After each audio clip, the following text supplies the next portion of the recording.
안녕하십니까. 한눈에 알아보는 우리 나무라고 하는 나무도감 책을 집필한 박승철입니다. 오늘은 이 가막살나무, 이 가막살나무는 우리 주변의 얕은 산에서도 그리고 들판에서도 만나게 되는 아주 좀 흔한 나무죠. 흔한 나무가 이 가막살나무인데 요즘은 조경용으로 많이 심어 놓기도 한 나무입니다. 근데 이 가막살나무하고 덜꺽나무, 이 덜꺽나무하고 가막살나무는 너무나 비슷한 나무이기 때문에 사람들이 두 나무를 구별을 못하게 됩니다.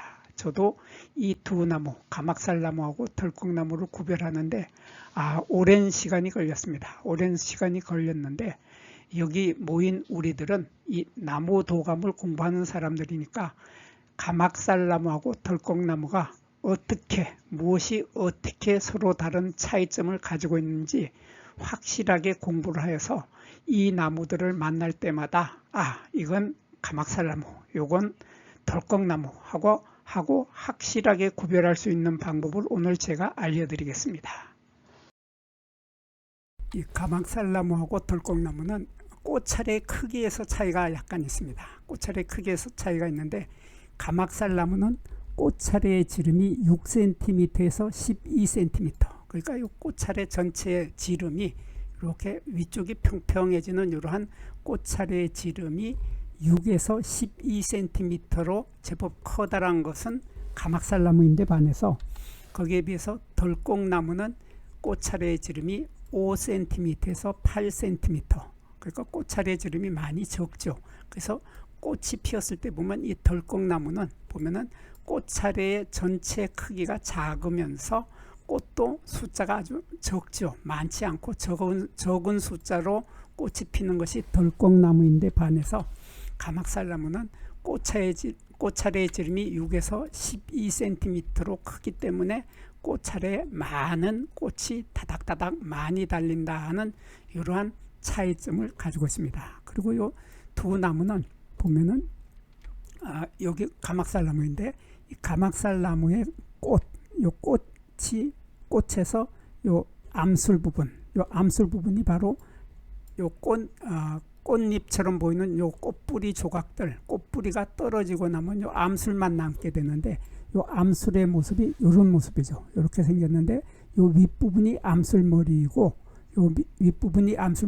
이렇게 원뿔 형태로 이렇게 보이는 하얀색의 이 부분이 암술대가 되겠죠. 암술대가 되고 이렇게 뾰족뾰족하게 되어 있는 요것은 바로 꽃받침 조각입니다. 꽃받침 조각이 5개가 있고, 그리고 여기 요 부분이 밑씨를 포함한 씨방 부분이죠. 그리고 여기는 요 부분은 작은 꽃자루, 한자로 소화경이라고 하는 작은 꽃자루가 있는데, 꽃자루에 보면은 꽃자루하고 씨방 부분에 보면 이런 까만 점들이 보입니다. 까만 점들이 보이는데 이 까만 점을 우리들은 한자로는 선점이라고 하죠. 선점이라고 하는 까만 점들이 있는데 이 선점은 우리말로 번역을 하면은 샘점입니다. 샘이라고 하는 것은 우물에서 물이 퐁퐁 솟아나오는 것을 샘이라고 하죠. 그거와 마찬가지로 이 샘점에서는 액체가 퐁퐁퐁퐁 솟아오릅니다. 퐁퐁퐁퐁 솟아오르기 때문에 이러한 액체가 솟아나는 것을 샘점이라고 하는데, 이러한 샘점들이 까만 점으로 많이 있는 것이 바로 가막살나무죠. 이렇게 가막살나무인데 이 샘점이 많으면서 여기 털들이 있는데, 여기 보면은 꽃받침 조각에도 털들이 길다란 털이 별 모양의 털이 있습니다. 이거 별 모양의 털인데 이러한 꽃받침 조각에도 털이 있고, 여기 씨방 부분, 밑씨가 들어있는 씨방 부분에도 별 모양의 털이 있고, 꽃자루, 작은 꽃자루에도 별 모양의 털이 있는데 털의 숫자가 많지가 않고 이렇게 듬성듬성 있는 것이 가막살나무인데 반해서, 거기에 반해서 덜꺽나무는 그 부분에 요 밑씨가 들어있는 씨방 부분이나 꽃자루 부분이나 꽃받침 부분에 보면은 털들이 아주 잔뜩 많이 빽빽하게 많이 있죠. 이러한 빽빽하게 많은 털의 모양이 별처럼 생겼다 해서 별성자를 쓰는 성모, 한자로는 이렇게 성모라고 하고 우리말로는 별 모양 털이라고 합니다. 이러한 별 모양의 털을 많이 빽빽하게 가지고 있는 것은 덜꺽나무입니다. 그리고 이 덜컥나무는 잎의 모습을 보면 잎의 끝이 이 부분을 잎끝이라고 하고 여기를 잎밑이라고 하는데 한자로는 여기를 엽저, 엽두 부분이 길게 점점 뾰족해지는 이러한 형태의 잎을 하고 있는 것이 덜컥나무인데 이러한 길게 뾰족해지는 이러한 꼴을 모양을 우리는 바속꼴이라고 하죠.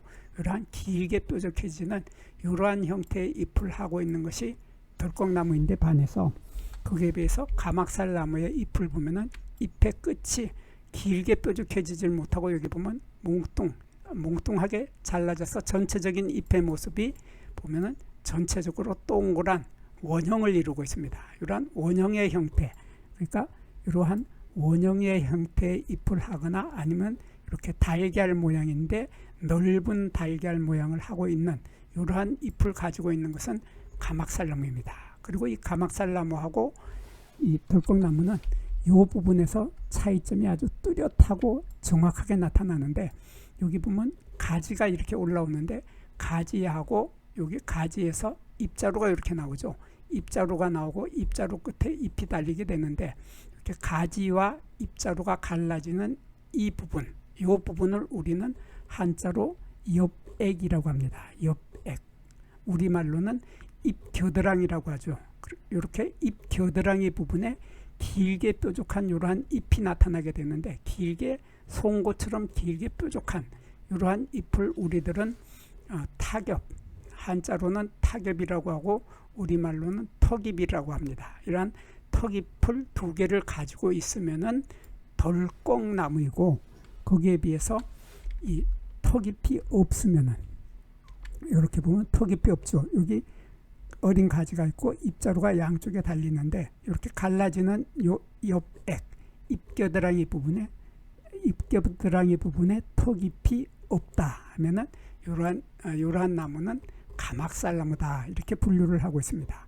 그리고 또 하나 이 사진에서 자세히 보면은 이 가막살나무의 잎자루의 길이가 상당히 길다고 하는 느낌을 받습니다.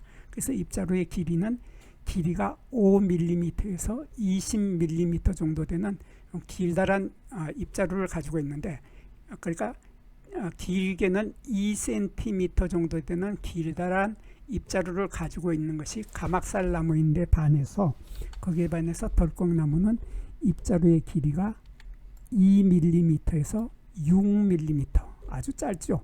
그러니까 5mm 정도도 안 되는 아주 짧은 이러한 잎자루를 가지고 있으면은 덜컥나무입니다. 이렇게 요 잎자루하고 턱잎을 가지고서 턱잎과 잎자루를 가지고 두 나무는 아주 쉽게 구별을 할 수 있습니다. 그리고 열매를 보면은 가막살나무의 열매는 보면은 10월 달에 빨갛게 익게 되는데 빨갛게 익는 요 모습이 너무나 아름답죠. 너무나 아름다워서 빨간색의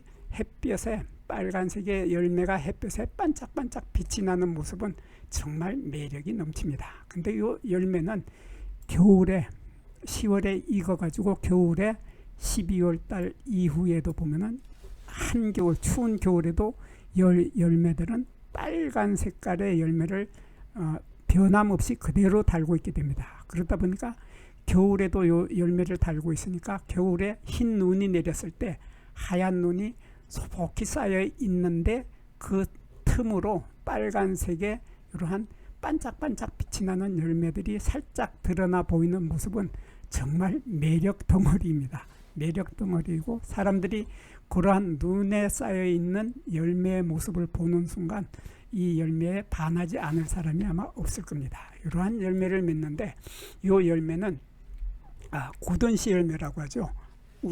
우리말로는 구든시 열매라고 하고 한자로는 핵과라고 하는데 이 핵이라고 하는 말은 바로 이 씨앗을 핵이라고 합니다. 과는 과일이라는 뜻이죠. 그래서 구든시 열매라고 하는데 이 구든시 열매의 대표적인 것이 복숭아입니다. 그래서 복숭아의 열매하고 이 가막살나무의 열매는 같은 열매의 구조를 가지고 있다 그런 뜻입니다. 그래서 복숭아의 열매처럼 이 열매에는 얇은 열매 껍질이 있고 우리가 복숭아를 사서 입에 딱 깨물어 먹게 되면 복숭아의 얇은 열매 껍질이 터지면서 그 속에 액즙, 달콤한 액즙이 많이 들어있는 열매살, 과육이 들어있죠. 열매살이 있고 그 열매살 속에는 커다란 씨앗, 복숭아에 보면 커다란 씨앗이 딱 하나가 들어있습니다. 그런 커다란 씨앗이, 딱딱한 씨앗이 하나가 들어있는데, 요 가막살나무에도 보면 요 얇은 열매 껍질 속에 열매살이 있고, 열매살 속에 딱딱한 씨앗, 요 씨앗이, 커다란 씨앗이 요 열매 속에 딱 하나가 들어있게 됩니다. 딱 하나가 들어있는데 요 씨앗을 보면은 아주 딱딱하고 단단합니다. 그래서 딱딱하고 단단하기 때문에 씨앗이 딱딱하고 단단하다 해서 이렇게 굳은 씨열매, 핵과라고 하는 것입니다. 그리고 요 씨앗 하나를 보면 또 재미있는 것이 이렇게 능선이 있습니다. 능선이 여기 사진에 보면 하얀색의 능선이 이렇게 석 줄이 보이는데, 가운데 능선이 있고 양쪽으로 갈라져서 이렇게 능선이 여기 하나, 둘, 셋, 이렇게 세 개의 능선씩을 가지고 있는 것이 바로 세 개의 능선을 가지고 있는 씨앗을 가지고 있는 것이 바로 가막살나무이죠. 이러한 가막살나무, 이러한 열매, 예쁘고 아름다운 열매와 재미있는 모습을 하고 있는 이러한 나무가 바로 가막살나무였습니다. 여기에서 잠깐 구독과 좋아요를 누르는 시간을 갖도록 하겠습니다. 여기 나무도감 공부는 박승철이 사진을 찍고 박승철이 글을 쓴 한눈에 알아보는 우리 나무라고 하는 나무도감 책을 펼쳐서 공부를 하였습니다. 공부를 하고 난 후에 만나게 되는 나무는 바로 내 친한 친구를 만나는 것처럼 반갑고 호기심 넘치고 흥미진진한 기쁨을 가슴 가득 안겨주게 될 것입니다. 오늘의 공부는 여기서 마치도록 하겠습니다. 감사합니다.